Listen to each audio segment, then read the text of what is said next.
یہ ہماری جو ہے قومی اتفاق لیسن کی جو ہے دوسری ویڈیو ہے، اور اس میں جو ہے ہم بتا رہے ہیں کہ 10 ذیل سوالات کے جوابات کیا ہوں گے۔ تو پہلا سوال ہے کہ پرانے زمانے میں لفظ قوم سے کیا مراد لی جاتی تھی؟ تو اس کا جواب ہے کہ قوم کا لفظ ایک ایسا لفظ ہے جس کے معنوں پر کسی قدر غور کرنا لازم ہے۔ زمانہ دراز سے جس کی ابتدا تاریخی زمانے سے بھی بالاتر ہے۔ قوموں کا شمار کسی بزرگ کی نسل میں ہونے سے یا کسی ملک کا باشندہ ہونے سے ہوتا تھا۔ دوسرا سوال ہے کہ اسلام نے تفرقہ قومی کو مٹا کر کون سا رشتہ قائم کیا؟ تو اس کا جواب ہوگا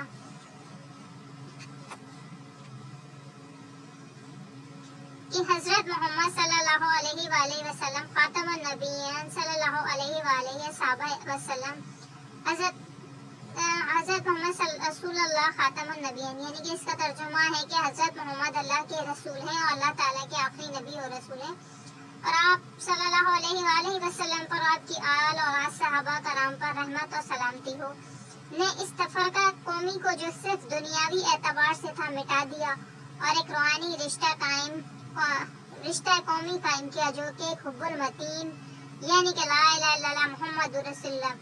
ترجمہ اللہ ہے کسی کی بندگی نہیں، اللہ کے سوا کسی کی بندگی نہیں اور اللہ کے رسول ہیں سے مضبوط سا تمام قومی سلسلے، تمام قومی رشتے سب کے سب اس روحانی رشتے کے سامنے نیست و نابود ہو گئے اور ایک نیا روحانی بلکہ خدائی رشتہ قائم ہو گیا۔ تو یہ کوسچن نمبر 2 کا جواب ہے۔ اب سوال نمبر یہ ہمارا ہو گیا کہ سر سید کے نزدیک قومی ترقی کا اولین مرحلہ کیا تھا؟ تو ہمارا ہوگا کہ بعض قابل ادب بزرگوں کا قول ہے کہ جس طرح اسلامی دوستی دنیا میں ناپید ہے، اسی طرح آپس کا اتفاق بھی ناممکن ہے۔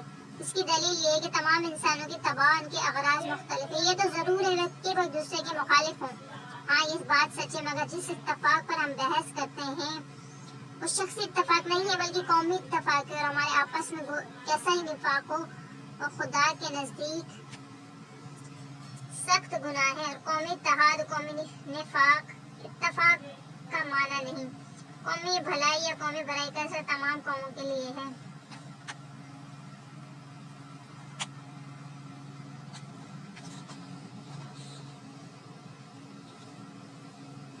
یہ کوسچن نمبر ہمارا تھا ہے، یہ ہم دیکھ رہے ہیں جیم کوسچن نمبر ہوگا کہ نہایت افسوس و نادانی کی بات ہے کہ ہم ایسے امر میں دعوت رکھیں جس کا اثر خود ہی تک محدود ہے اور ہم کو اس سے بھی کبھی ضرور نقصان نہیں۔ جو حصہ کہ انسان میں اس کے ابناء اجناس کا ہے، اس سے ہم کو غرض رکھنی چاہیے۔ وہ حصہ آپس کی محبت، باہمی دوستی، ایک دوسرے کی اعانت اور ایک دوسرے کی ہمدردی، جس کے مجموعے کا نام قومی ہمدردی۔ یہی ایک طریقہ ہے جس سے خدا کی حکمت بھی اطاعت اور آپس میں برادرانہ برتاؤ، قومی اتفاق، قومی ہمدردی قائم ہو سکتی ہے۔ قومی ترقی کے لیے یہی پہلی منزل ہے۔ تو سر سید کا سوال یہ تھا کہ سر سید کے نزدیک قومی ترقی کا اولین مرحلہ کیا ہے؟ تو یہ جیم لگا ہوا ہے، جیم یہاں سے لے کر یہاں تک اس کا جواب ہے۔ اب اس کا 3rd کوسچن ہے کہ یکتائی اور یکجہتی سے سر سید کی کیا مراد ہے؟ تو اس کا دال جواب ہوگا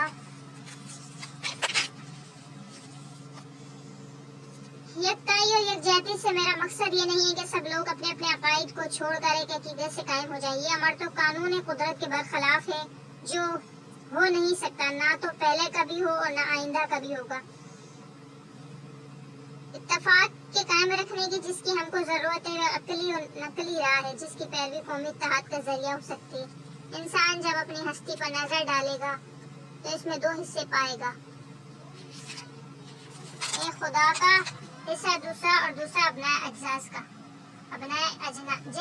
انسان کا دل یا اس کا اعتقاد، یا مختصر سے الفاظ میں یوں کہو کہ اس کا مذہب خدا کا حصہ ہے جس میں کوئی دوسرا شریک نہیں۔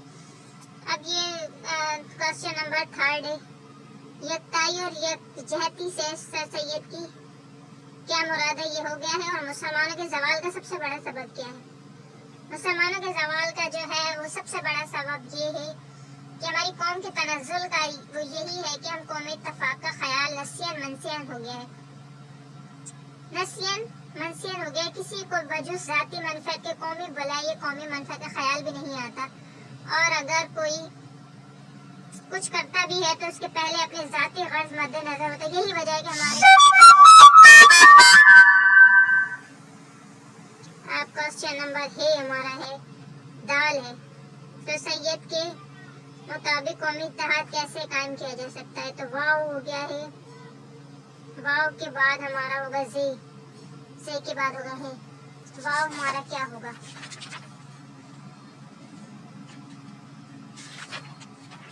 واو ہمارا ہے کہ قومی اتحاد کیسے قائم کیا جا سکتا ہے؟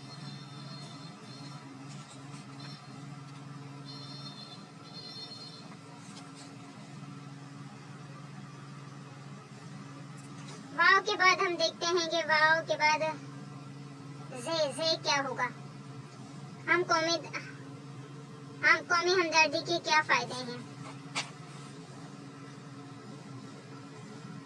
اتفاق کی خوبیاں لوگوں نے بہت کچھ بیان کی ہیں، اور وہ ایسی ظاہر ہے کہ کوئی شخص اتفاق سے بھی ان کو بھول نہیں سکتا۔ بڑے بڑے واقعات دنیا میں گزرے ہیں جس کی پرانی تاریخیں یاد دلاتی ہیں، اور جن کی یاد سے ایک عجیب اثر ہمارے دلوں میں ہوتا ہے، وہ سب باہمی اتفاق کا نتیجہ ہے۔ اس وقت تعلیم یافتہ دنیا میں جو کچھ ترقی ہے یا مہذب ملکوں میں جو کچھ طاقت ہے، سب اتفاق کی بدولت ہے۔ شخصی اتحاد اور قومی اتحاد میں کیا فرق ہے؟ یہ ہے کوشچن، یہ پہلے ہی میں نے غلطی سے بتا دیا تھا، لیکن میں پھر بتا رہی ہوں۔ بعض قابل ادب بزرگوں کو کہ جس طرح اصلی دوستی بھی ناپید ہوتی ہے، اس طرح کا بھی اتفاق بھی ناممکن ہے۔ اس کی دلیل ہے کہ تمام انسانوں کو تابع ان کے اغراض مختلف ہیں، تو ضرور ہے کہ ایک دوسرے کے مخالف ہوں۔ بات یہ اچھی کہ میں جس اتفاق پر بحث کرتے ہیں شخصی نہیں بلکہ قومی، آپس میں کوئی ایسا ہی اتفاق ہو خدا کے نزدیک سخت گناہ ہے، مگر قومی اتحاد اور قومی اتفاق کا معنی نہیں ہے۔ قومی بھلائی قومی برائی کا سب تمام قوموں کے لوگوں تک پہنچتا ہے۔ صرف ایک کوشچن ہے، وہ یہ واو کوشچن ہے کہ سوسائٹی کے مطابق قومی اتحاد کیسے قائم رکھنا چاہیے۔ اس کا جواب جو نہیں ملا ہے، باقی سب کا جو ہے وہ جواب دے دیا گیا ہے۔ اب یہ کہ درست جواب کا نشان حب المتین سے کیا مراد ہے؟ حب المتین سے مراد ہے قومیت مراد ہے، قومیت تو نہیں ہوگا۔ حب المتین سے جو مراد ہے وہ لا الہ ہے، لا الہ الا محمد رسول اللہ کے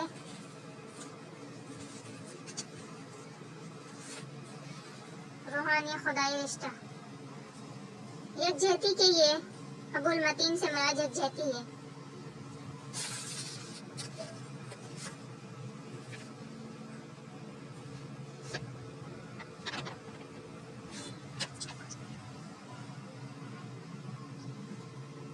حب المتین سے مراد یکجہتی ہے، اور اس میں جو خالی جگہ ہم سائے کا ادب ہمارے مذہب کا کیا ہے؟ جزو ہے۔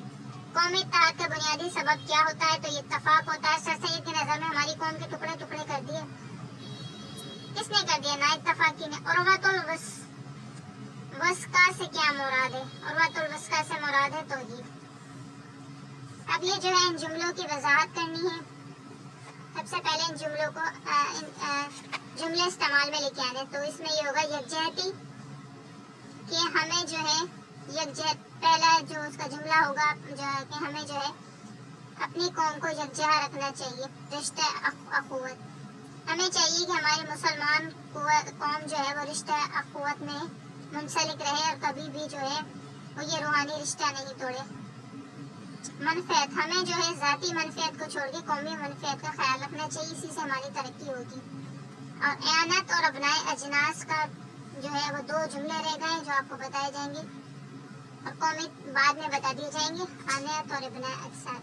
بس آج کی ویڈیو جو ہے اختتام پذیر کی جاتی ہے، باقی ایکسرسائز جو ہے وہ بعد میں آپ کو حل کی جائے گی۔